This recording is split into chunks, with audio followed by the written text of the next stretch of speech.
Well, joining us at this point live is Dr. Sharath Kohli, senior economist. We also have Dr. Jayajit Bhattacharya, President, Center for Digital Economy Policy Research, joining us live. Gautam Mukherjee, senior journalist, also joins the broadcast. Let me make a start with you, Dr. Sharath Kohli. What do you believe has prompted this decision to be taken? Well, I think this is a this is a classic case of a startup fairy tale. Which started in COVID, and probably I think Mr. Baiju thought that this online tutoring is going to remain forever, and children are never going to go back to school and never going to go back to classes, or even if they go back to classes, probably they will get addicted to this online studying. Well, somewhere he went wrong, and from $22 billion, I remember this was the most valued startup in India. It has come down to nothing now, literally. It's not even $1 billion. If you ask me in real terms, it is worth nothing right now. That's why the shareholders are grumbling, and that's the reason, Uday, that shareholders want.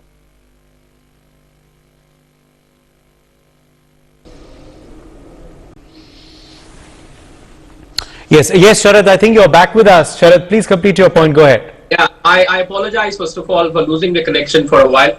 So I think this is, as I said, this is a classic fairy tale story. And for the benefit of NewsX viewers, even though we are world's third largest startup ecosystem after America and China, well, not many people know that about 80 to 85% startups do not succeed.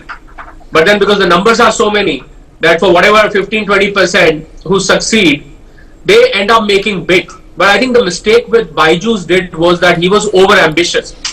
When I say over ambitious, if you see the expense, I was looking at the cost sheet of Byju's. The money which, as Gautam rightly said, the money which came in from the investors was used, I'm sorry to say this, was used recklessly. The way he escalated his cost, the kind of overheads he took on his shoulders were unimaginable. They were not feasible. They were not sustainable. So the moment, the teaching institutions started opening up, gradually the revenue came down. He took some of the finest teachers. I still remember his taking over the Akash Institute, the famous training, the IIT or the JEE training module. He took over the whole thing in an all cash deal. Now I'm sure the seller of Akash is laughing away to the bank. But what he took in his control, probably that is still giving him some profit, because there is a physical aspect of classes involved. But I think the whole online proposition seems to have very, very subdued response now. I don't say that children have given away online teaching, but then online teaching as such for a very young lot of students doesn't seem to work, because traditional school system is still prevalent, still healthy, still considered as intellectually stimulating. The online system is not for a normal time. So I think that's what Baiju Ravindran forgot. As far as the board meeting is concerned, the board meeting is decided on the basis of majority of the shareholders voting. It is not a question whether a resolution is rejected or accepted. It is what percentage of shareholders voted in the meeting. If they had the majority, unfortunately, Mr. Baiju Ravindran will have to go. He cannot challenge this resolution because it has the vote of most of the shareholders. He can go to the court, he can contest it. But it's a very unique and classic case. We've heard this happening in America, Uday, that the founders of the company are themselves ousted out of the company after some time. This is a very unique case in India for a company of that size, which once had $22 billion of valuation, where the very person after whose name the company is running, the brand name. This was once having franchise of the Indian cricket team. I mean, the sponsorships, everything that he did was over the board. So the very name of the company now is out. So it is bye-bye to Byju's, as far as I feel, because the investors are not going to let him continue for whatever he's done to the company so far, Uday. All right. Let me, in fact, take that across to Dr. Kohli on what happens next. Dr. Kohli, what do you believe are going to be the next steps now taken by the company? Well, I'll take it forward from where Dr. Jayajit left. Yeah. He very rightly said that, it depends on how much of the company, how much steam is left in the company. Is there any, obviously there is some business model, some revenue goes up, but from what I know, I spoke to some parents who had subscribed to the Byju's online subscriptions or whatever they were selling.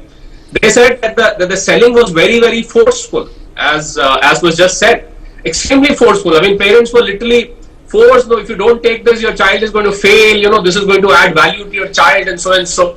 So very forceful proposition as far as a selling proposition is concerned for the children. I think is not sustainable in the long term. Then I'm also, Uday, a startup mentor. I mentor about 200 startups myself. I have a grudge here, and I was speaking at a seminar a couple of days ago. I have a grudge here, and the grudge is that most of these startups, what is business about? Business is about profits. In India they say Lala type business. Lala type business means you are only and only looking at profits. But unfortunately, the startup model of business was get a valuation and exit. Maybe I'm sure my viewers and my co-panelists would agree. Get a valuation and just look for an opportunity to exit. They were least focused on profits. What they forgot was the basic business premise is on profits. That how soon can you get the business into profits? Unfortunately, Byju's was nowhere near profits. And we take the example of Paytm, we take so many other examples. What happened to Flipkart? I mean, Flipkart, the Bansal brothers, they made a very, very profitable exit, and the profit was as high as 1,20,000 crores. That was the kind of profit that they made. So, and Flipkart, by the way, till now, because it is related to an Indian startup, it may not be an out and out Indian startup because basically it was in Singapore. But Flipkart till date, Uday, it's been so many years now, is not in profit. So who laughed to the bank? It was the founders. This is what all start. Now, not everybody is as lucky as Bansal brothers. You cannot exit at that kind of price and the business carries on with the family in US, still at a loss running the show because they wanted it. They wanted to compete with Amazon. So they had to acquire some big online platform. So they did it. But then the fact of the matter is that without looking at the bottom lines, which in simple language we call it as profits, these startups are not going to sustain. So my message today through your show, Uday, whosoever is young and whosoever is running a startup and all the viewers who are planning to do a startup or who are connected to the startup, my message is that for God's sake, please look at your bottom lines, get your startup into profits. If you're simply looking at valuations, you can be as lucky as a Flipkart, but you could be as unlucky and as sad story like Byju's for that matter, Uday. Is the way this firing happened a precedent or not quite, Sharat Kohli? Well, it should be. It should be because I think this is a lesson for the other startups to learn that if you go over the board, if you stretch your legs beyond your sheet, if your blanket is smaller, you're stretching beyond. More importantly, and this is another thing I spoke at the seminar I just referred to because it's all very fresh in the mind, so I don't mind recollecting and spelling it out here. That some of the startups, you'll be surprised, they treat the investment as their income. And I can give you, I mean, if we don't have that much of time on the show, I would have narrated you a story how a startup treated, he set up an office in Gurugram. He treated his entire $1 million of investment as his income and went for a swanky car, a swanky office, this and that. And finally, he was left with nothing after that. I mean, the main business didn't have any money. So I think the lesson for startups is definitely there in it, as rightly said by Dr. Jaydeep, that they should take a cue from this. But I think there is more to read here in Byju's, Uday, which is that it is not just the investors and Mr. Ravindran Byju who's right now suffering. I was talking to a HR person, a recruiter, who said that he's got at least 500 applications from Byju employees who want to quit Byju's right now. They're looking for jobs elsewhere. So see, who all are suffering? The employees are suffering. The investors are suffering. I'm sure Mr. Byju Ravindran is going through a lot of mental torture right now. Everybody connected, all the vendors of Byju's, then the students who had signed up those large packages. I don't know if they have enough teachers right now to teach. So this is, yes, actually, to answer your question very precisely, yes, this is a precedent. And I think we should take lessons. All startups must take lessons that do not stretch beyond your capacity. Have a foresighted vision. Get into a business model which is futuristic. You are ignoring the challenges. If Mr. Byju started something which was during COVID, very relevant during COVID, he probably forgot to imagine that COVID is not going to be forever. What happens when COVID is gone? Will the students still be addicted or still be adhering to the online platform? The answer was no. So I think there is a lack of vision here.